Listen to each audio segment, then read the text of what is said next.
السلام علیکم ورحمۃ اللہ وبرکاتہ۔ رمضان کا آخری عشرہ اللہ تعالیٰ نے لیلۃ القدر کو ان 5 راتوں میں چھپایا ہوا ہے۔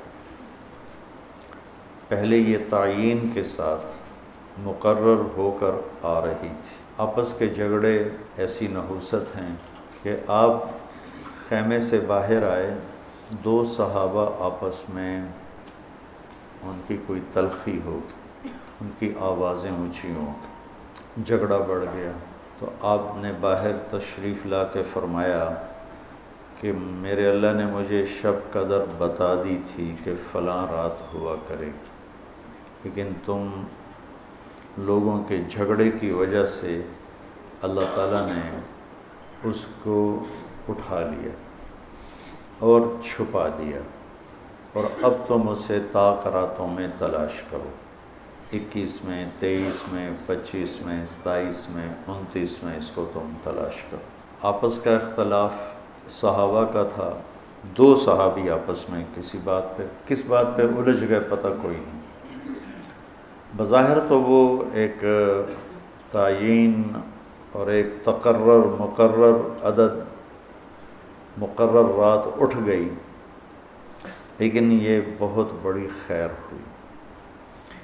اگر یہ رات متعین ہوتی کہ 21 کی رات شب قدر ہوا کرے گی، یا 27 یا 23 یا 25 یا 29، اور آنے والے زمانے میں غفلت تو ہونی تھی، جہالت بھی ہونی تھی، نافرمانی بھی ہونی تھی۔ رات متعین ہو، لوگوں کو پتہ ہو آج شب قدر ہے، پھر لوگ نافرمانی کرتے تو نقد عذاب آتا۔ تو اللہ تعالیٰ نے اس چھپانے میں بھی اپنی رحمت کو شامل حال کیا۔ جب ایک آدمی شراب پی رہا ہے، اسے پتہ ہی نہیں شب قدر، کسی کو بھی نہیں پتہ کہ آج ہے۔ ہم تو 5 راتیں چھوٹی انشاءاللہ جا کے، آپ تو ویسے ہی علم میں مصروف ہیں، تو چلو آپ کی برکت سے ایک حدیث بھی یاد آ گئی۔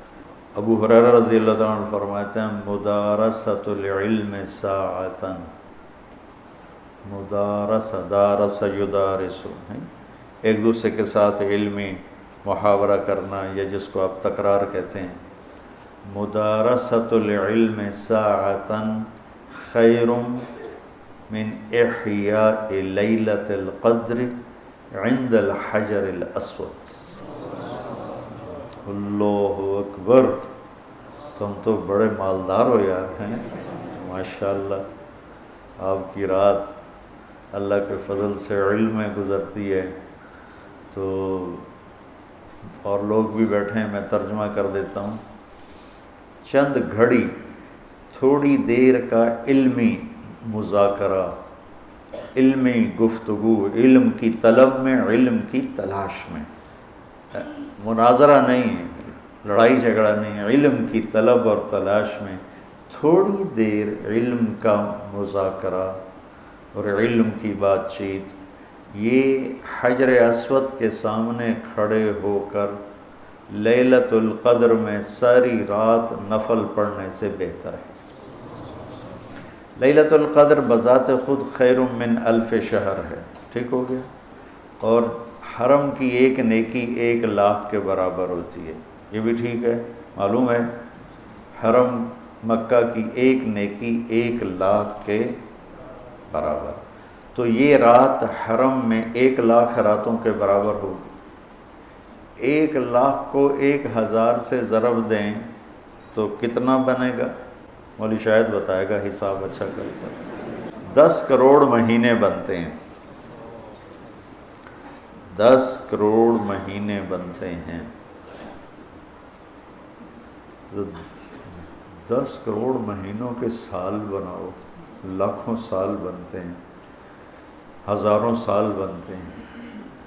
تو علم کا مذاکرہ، علم کی طلب میں، علم کو سیکھنے کے لیے تھوڑی دیر بیٹھنا،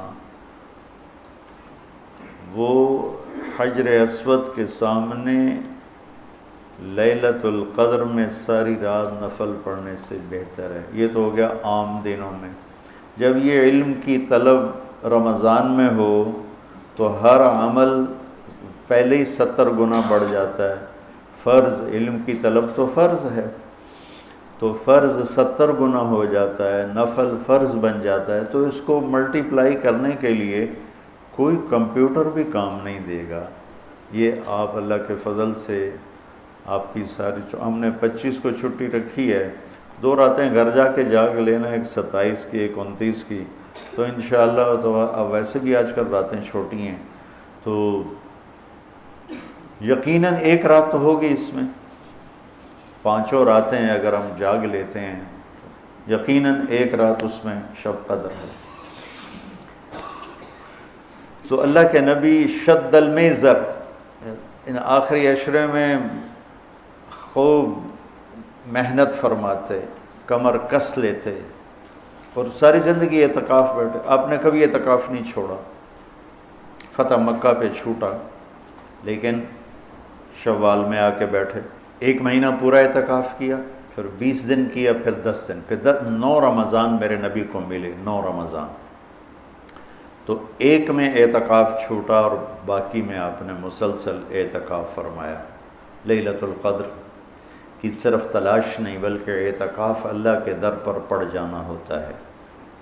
تو اعتکاف اللہ کے در پہ پڑ جانا ہے، اور اعتکاف والوں کو فضیلت ہے کہ وہ سوئے بھی ہوں تو ان کے لیے عبادت لکھی جاتی۔ باقی ہمارے جیسے لوگ تو نفل پڑھیں گے تو عبادت لکھی جائے گی، قرآن پڑھیں گے تو عبادت کا اجر لکھا جائے گا، اور اعتکاف والا سویا بھی ہو تو قلم اس کا چلتا رہتا ہے۔ اللہم لک الحمد کما انت اہلہ فصلی علی محمد کما انت اہلہ وفعل بنا ما انت اہلہ انک اہل التقوی و اہل المغفرہ۔ یا اللہ، یا اللہ، آخری عشرہ شروع ہو چکا ہے، تیری مغفرت کا، جہنم سے خلاصی کا ہے۔ ساری امت محمد کو جہنم سے نجات عطا فرما دے، ساری امت محمد کو جہنم سے نجات عطا فرما دے، ساری امت محمد کو جہنم سے نجات عطا فرما دے۔ پوری دنیا انسانیت کو کلمہ نصیب فرما دے، پوری دنیا انسانیت کو کلمہ نصیب فرما دے، پوری دنیا انسانیت کو کلمہ نصیب فرما دے۔ جو تیرے علم میں فرعون ہیں، شداد، حامان، قارون ہیں، ان کے وجود سے دھرتی کو پاک فرما دے، اور اسے امن کا، عزت کا، آبرو کا، شرم و حیا کا گہوارہ بنا دے۔ پورا عالم بے حیائی کی لپیٹ میں ہے، کفر کی لپیٹ میں ہے، میرے مولا اسے تو حیا کی چادر پہنا دے، ایمان کا نور عطا فرما دے۔ یا اللہ، تیرے بندے جتنے اعتکاف میں بیٹھ چکے ہیں ان سب کے اعتکاف کو قبول فرما اور ذریعہ ہدایت فرما۔ حرمین میں جتنے تیرے بندے بندیاں اعتکاف میں بیٹھے ہیں ان کے اعتکاف بھی قبول فرما اور ذریعہ ہدایت فرما۔ یا اللہ، تو ہماری یہ چھوٹی سی ایک کاوش، ایک حقیر سی کوشش، اسے بھی یا اللہ قبول فرما اور اسے ذریعہ ہدایت بنا۔ یہ قرآن سے ہمارے دلوں کو جوڑ دے، سیرت سے ہمارے دلوں کو جوڑ دے۔ یا اللہ، اپنے محبوب کی مبارک زندگی ہمارے سامنے کھلی کی کتاب کی طرح کر دے، اور ہر عمل کو اپنے محبوب کے یا اللہ نور کی روشنی میں دیکھنے کی توفیق عطا فرما۔ پوری امت میں یا اللہ سیرت حاوی فرما، پوری امت میں یا اللہ اپنے محبوب والے اخلاق زندہ فرما، بد اخلاقی سے ہماری حفاظت فرما۔ میرے دیس کو چوری ڈاکے سے بچا، ظلم و ستم سے بچا، قتل و غارت سے بچا، جھوٹ فراڈ سے بچا، سود اور رشوت سے بچا، یا اللہ ملاوٹ اور کھوٹ سے بچا۔ یا اللہ، میرے دیس سے تو بدکاری کے اڈے ختم فرما، شراب کے اڈے ختم فرما، جوئے کے اڈے ختم فرما۔ یا اللہ، آنے والی حکومت نیک دل، رحم دل لوگوں کی نصیب فرما۔ ہمیں یا اللہ ایسے لوگوں کے حوالے نہ فرما جو بددیانت ہوں، جو دھوکے باز ہوں، جو مفاد پرست ہوں۔ ہمیں ایسے لوگوں کے حوالے فرما جو ملک کے، قوم کے، عوام کے خیر خواہ ہوں، ان کے درد کو اپنا درد سمجھیں اور ہمارے غم کو اپنا غم سمجھیں، ہمارے دکھ کو اپنا دکھ سمجھیں۔ ہمیں ایسے نیک لوگ نصیب فرما۔